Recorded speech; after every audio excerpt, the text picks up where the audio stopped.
From Progressivism to Liberalism, Lecture 2. So this is the second lecture on John Dewey's essay, The Future of Liberalism. In the previous lecture, I talked about sort of Dewey's place and his characterization of earlier liberalism, by which he means 19th century liberalism.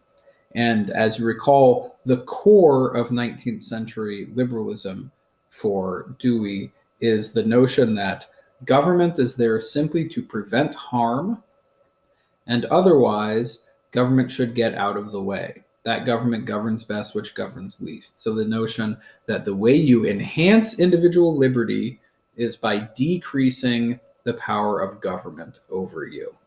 Right? So freedom of religion, freedom of speech, freedom of the press, freedom of assembly, freedom from arbitrary taxation, free enterprise, free competition in the market. All of those aspects of freedom, you secure those kinds of freedom by making sure that the government and other citizens cannot interfere with you as you do what you have a mind to do. So that's negative freedom, to use a term that he doesn't use, but that I introduced in a previous lecture. So Dewey has given that characterization, and then on page 208, he moves on to give an account of the defects of that earlier liberalism, and in order to make his case for why liberalism needs to move on to a new progressive phase. But Dewey's very clear, as he says at the first full paragraph on page 208, the earlier liberal philosophy rendered valiant service. It finally succeeded in sweeping away, especially in its home Great Britain, an innumerable number of abuses and restrictions. The history of social reforms in the 19th century is almost one with the history of liberal social thought. End quotation. So in other words, he doesn't simply reject that earlier liberalism. In fact, he said that earlier liberalism did great things. It truly did enhance individual liberty in its time and in its place. And although he doesn't quite put it this way, the clear reason why is because you can see that the earlier liberalism, the forms of tyranny that the earlier liberalism was fighting, were all forms of coercion or tyranny that emanated from government. The government forcing you to worship a certain way, the government punishing you for expressing certain opinions, the government not allowing you to assemble with your fellow citizens.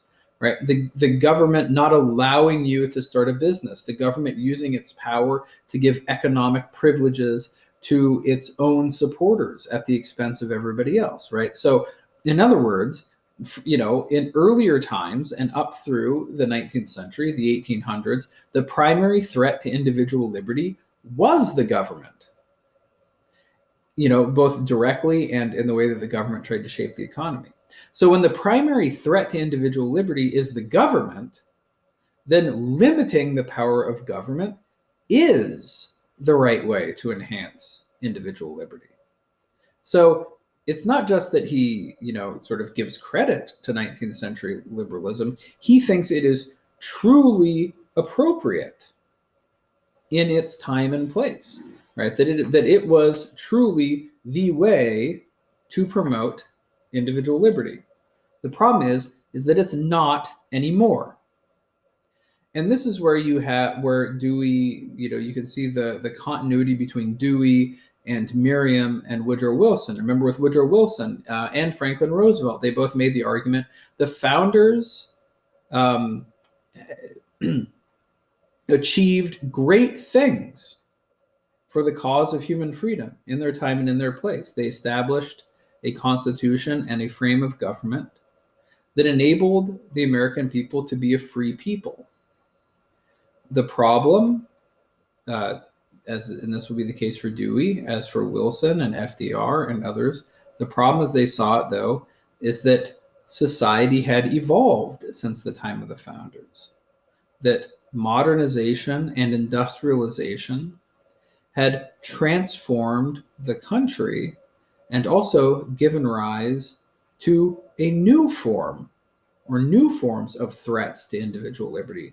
Threats to individual liberty that did not emanate directly from the government, but that rather emanated from the market in the form of immensely wealthy and powerful corporations that, even though they're not themselves, political entities, nonetheless are wealthy and powerful enough that they can, in effect, the progressives argued, capture the government, such that the government, which is supposed to be of, by, and for the people, ends up being a government that primarily serves the interests of the wealthy few, the oligarchy, right, as Franklin Roosevelt called it. And in an era when the primary threat to individual liberty is emanating from the economic sphere instead of from the government, then for progressives, it doesn't make sense to think that the way to enhance individual liberty is to limit government. No, if the primary threat to individual liberty is coming from the economic sphere, right? Necessitous men are not free men, as Franklin Roosevelt said. If the primary threat to individual liberty is coming from the vast inequality that's been created by modern industrial capitalism, then the way to enhance individual liberty is going to be to empower the government to intervene in society in order to create conditions more favorable to individual flourishing. So in the 20th century, for progressives, and as we'll see for Dewey, the way to enhance individual liberty is by enhancing the power of government, not by limiting it. So you've got to get off that seesaw. The progressives reject the notion that governmental power and individual liberty are opposed. No, under modern industrial conditions, individual liberty requires a powerful government that can redistribute wealth and regulate the economy.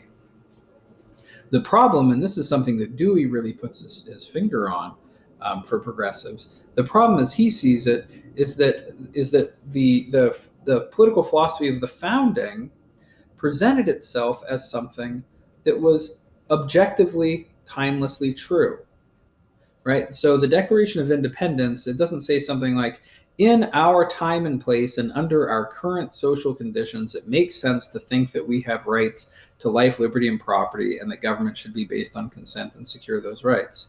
They don't speak in that limited and contingent way. No, they make universal statements. All men are created equal. They are endowed by their Creator with unalienable rights, among those life, liberty, and the pursuit of happiness. That governments are instituted to secure those rights, and they derive their just powers from the consent of the governed. Those are presented as universal, timelessly true statements that hold for all times and all places. And that, for Dewey, is the real problem. Because if you think you've already found the right philosophy of government, and it entails limited government of the sort that America had in the 19th century, if you think that that's the way to govern that's in accordance with natural law and natural rights, then you're going to reject progressivism. You're going to say, no, sorry, it's not right for government to have that kind of power over property. It's not right for the government to have that kind of power to intervene in the market. So if you agree with the founders that the principles of the Declaration are objectively, universally, timelessly true, then you must reject progressive reform as contrary to natural rights. And so that's why Dewey has to talk about what he calls historic relativity.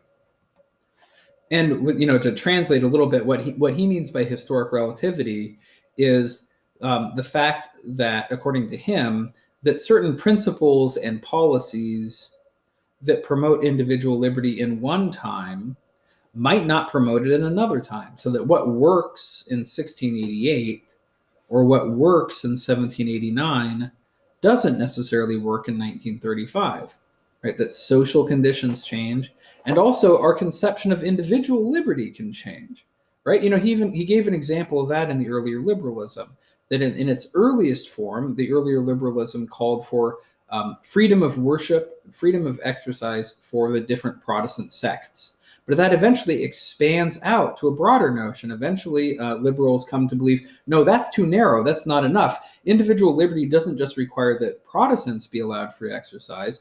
It entails that everybody should be allowed free exercise. And beyond that, it should apply even outside of religion, just in the general area of personal opinion, so that it should involve freedom of speech.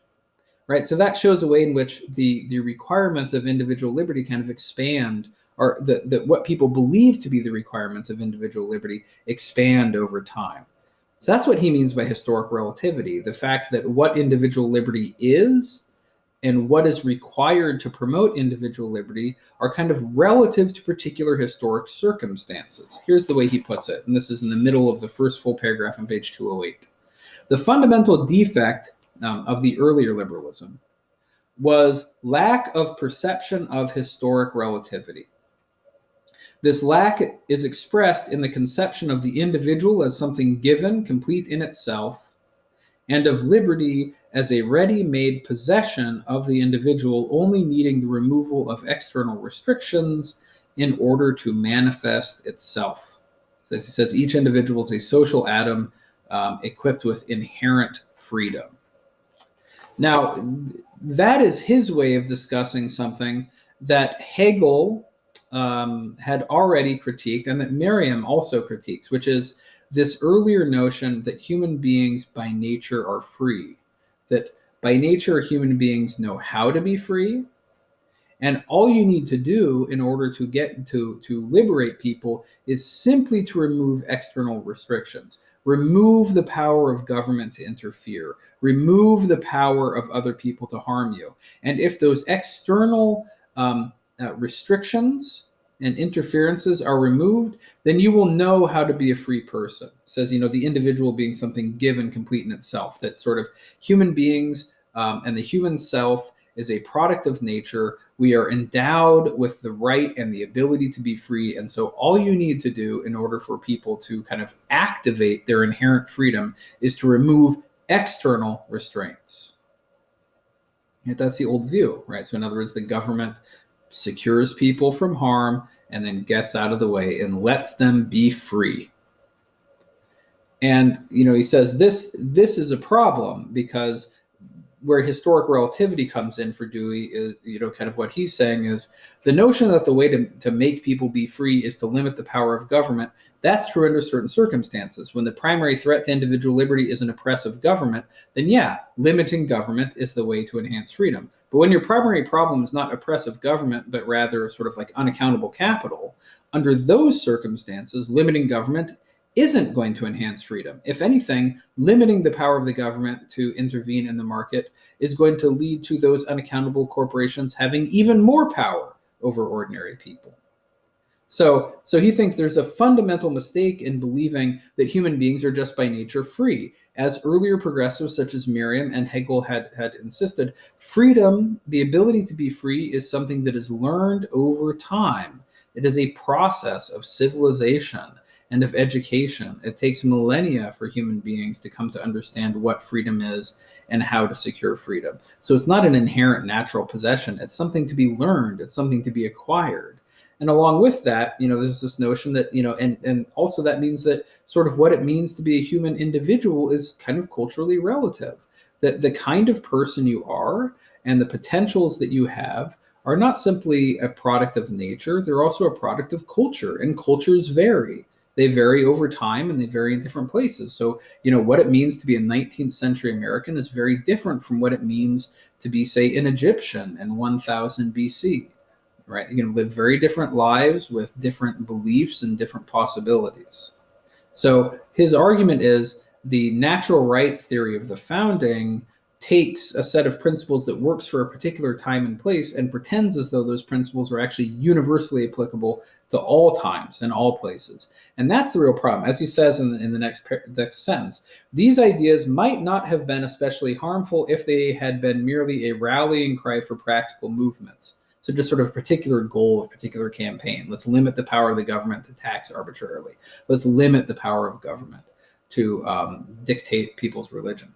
It says, but these ideas, they formed part of a philosophy, and of a philosophy in which these particular ideas of individuality and freedom were asserted to be absolute and eternal truths, good for all times and all places. So that's why, as he goes on to do in the next paragraph, he describes the political philosophy of the founding as absolutist. And by absolutist, he doesn't mean that it defends a view of absolute government. Of course not. He recognizes that the founders endorsed limited government, not absolute government. What he means by absolutist is the belief among the founders that there is an absolute truth with regard to the nature of liberty and how to structure government in order to secure it.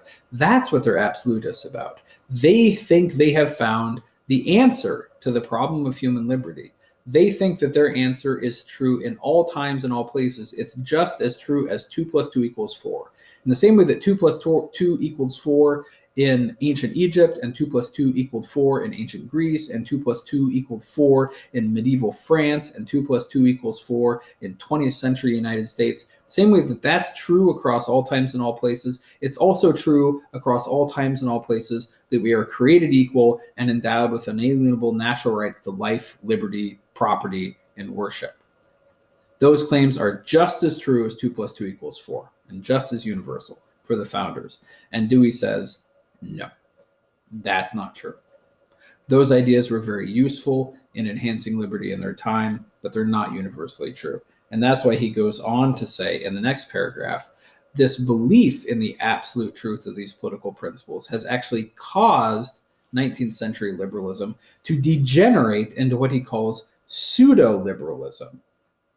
And this pseudo liberalism that he's referring to here, this is kind of what comes a couple decades later to be called libertarianism, right? Kind of like the 20th century, one of the major 20th century versions of the notion that government should be very limited and the market should be free. And so what he says is, you have this kind of interesting illustration of historic relativity, because these calls to free the market and limit the government were genuinely liberating in the 1800s, in the 1700s. But in the 20th century, the call to limit government and free the market is actually reactionary, because what it does is it serves to protect the interests of the wealthy few that are already exercising, in the progressive view, way too much power over the livelihoods of too many people.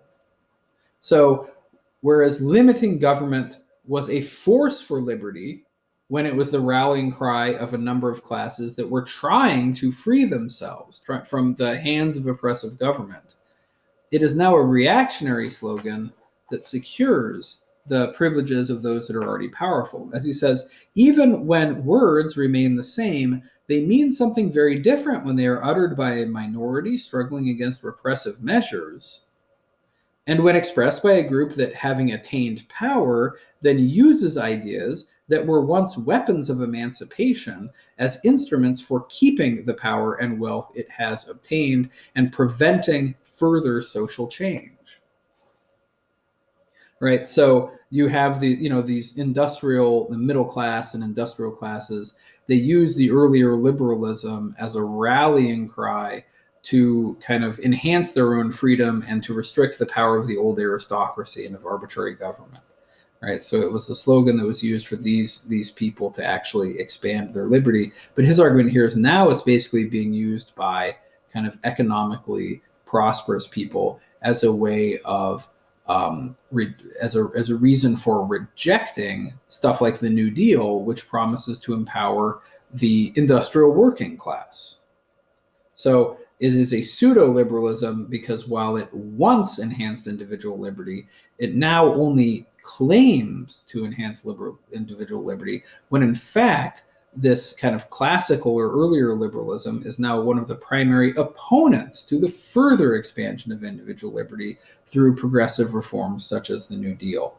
That's his argument. And again, what is within this older view of liberalism is this notion that individual liberty and governmental power are necessarily opposed, right? And so this notion that this is timelessly true, that the way to have individual freedom is to get the government out of the way. And as he says at the very bottom of the page 208, the historic tendency to conceive the whole question of liberty as a matter in which individual and government are opposed parties has borne bitter fruit. Born of despotic government, it has continued to influence thinking and action after government had become popular and, in theory, the servant of the people. Right? So, in other words, when you had a despotic government, the notion that governmental power and individual liberty were opposed made sense because it was the government. that was opposing it. But now we have democratic governments that are supposed to be responsive to the common man, to the ordinary voter. And so in democratic times, in truly democratic times, he's saying it makes less sense to think that the government and individual liberty are necessarily opposed, because the government's supposed to be a tool of the people to help them be free. Right. So all of this adds up to his claim, which we'll get to in the next lecture, that we need to move beyond this old liberalism to a new liberalism that recognizes the positive and mutually reinforcing relationship between individual liberty and governmental power. We need a new liberalism that recognizes historic relativity and that recognizes the need for a government that can intervene in society to enhance individual liberty, instead of always thinking that governmental power is a threat to individual liberty. So we'll get to that in the next lecture.